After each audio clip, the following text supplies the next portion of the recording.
Hello. ഇന്ന് ഞങ്ങൾ രണ്ടാളും കൂടി കുഞ്ഞിന് പനി ആയതുകൊണ്ട് അവന് കുറച്ച് കരിക്ക് വാങ്ങാൻ വേണ്ടി പുറത്ത് പോവുകയാണേ.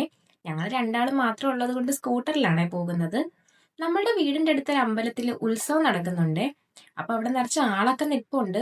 പക്ഷെ അവിടെ പരിപാടികളൊന്നും തുടങ്ങിയിട്ടില്ലെന്നാണേ തോന്നുന്നത്. അങ്ങനെ ഞങ്ങൾ പോകുന്ന വഴി ഒരു തീരുമാനം എടുത്തു. നമുക്ക് തട്ടുകടയിൽ കയറി ദോശ കഴിക്കാം എന്നുള്ളത്.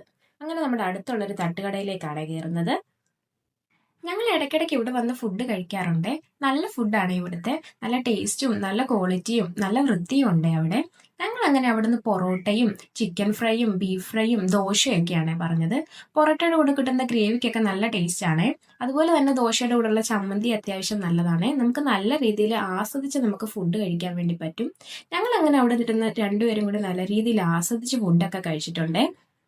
അങ്ങനെ ഞങ്ങൾ അവിടുന്ന് ഇറങ്ങി റോഡ് സൈഡിലുള്ള ഒരു കടയിലേക്ക് കരിക്ക് വാങ്ങിക്കാൻ വേണ്ടിയിട്ടാണ് പോകുന്നത്. നമ്മൾ സ്ഥിരം ഇവിടുന്ന് തന്നെയാണ് കരിക്ക് വാങ്ങിക്കാറുള്ളത്. അങ്ങനെ അച്ഛൻ അവിടെ ചെന്നിട്ട് കരിക്ക് വേണമെന്നൊക്കെ പറയുന്നുണ്ട്. 3 കരിക്കാണ് നമ്മൾ വാങ്ങിയിട്ടുള്ളത്. അപ്പൊ അവർ ചോദിക്കുന്നുണ്ട് എന്തിനാണ്, നമുക്ക് വെള്ളം കുടിക്കാൻ വേണ്ടിയിട്ടാണോ അതോ ഷെയ്ക്ക് ഉണ്ടാക്കാൻ വേണ്ടിയിട്ടാണോ കരിക്കെന്ന്. കാരണം അവരെടുക്കുന്ന ആ കരിക്കെല്ലാം വെള്ളം മാത്രമേ ഉള്ളൂ, അതിനുള്ളിലൊന്നും ഉണ്ടാവില്ലെന്നൊക്കെയാണ് ആ ചേച്ചി പറയുന്നത്. ആ ചേച്ചി കരിക്കും എടുത്തിട്ട് അകത്തോട്ട് പോയിട്ട് അത് വെട്ടിക്കൊണ്ടിരിക്കുന്ന സമയത്താണ് നമ്മൾ അവിടെ ഒരു തട്ടിൽ ലോട്ടറി ഇരിക്കുന്ന കണ്ടത്. അങ്ങനെ അച്ഛനാണെങ്കിൽ 2 ലോട്ടറി നോക്കി എടുത്തിട്ടുണ്ട്. നമ്മൾ അങ്ങനെ ലോട്ടറി എടുക്കുന്ന പതിവൊന്നും ഇല്ല, എന്നാലും കണ്ടപ്പോൾ നമ്മളങ്ങ് വെറുതെ എടുത്തന്നേ ഉള്ളേ. അതിന്റെ പൈസയൊക്കെ കൊടുത്തിട്ട് നമ്മൾ അവിടെ നിന്ന് ഇറങ്ങിയിട്ടുണ്ട്.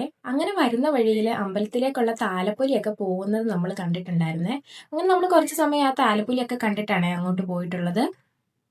അങ്ങനെ നമ്മൾ ആ അമ്പലത്തിന്റെ അടുത്ത് എത്തിയിട്ടുണ്ട്. ഇപ്പം നമ്മൾ പോയതിനേക്കാളും തിരക്കൊക്കെ ഉണ്ട്.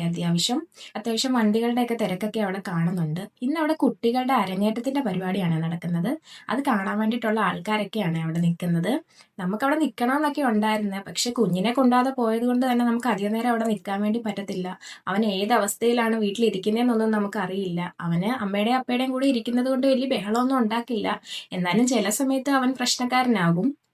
സ്റ്റേജിൽ കുട്ടികളുടെ പ്രോഗ്രാം ഒക്കെ നടക്കുന്നുണ്ട്. ദേണ്ട റോഡിന്റെ സൈഡിലൊക്കെ കടകളൊക്കെ വന്നിട്ടുണ്ട്. നമുക്ക് ഒത്തിരി നേരം അവിടെ നിൽക്കാൻ പറ്റാത്തത് കൊണ്ട് നമ്മൾ അങ്ങനെ വീട്ടിലേക്ക് തിരിച്ചു പോന്നിട്ടുണ്ടേ.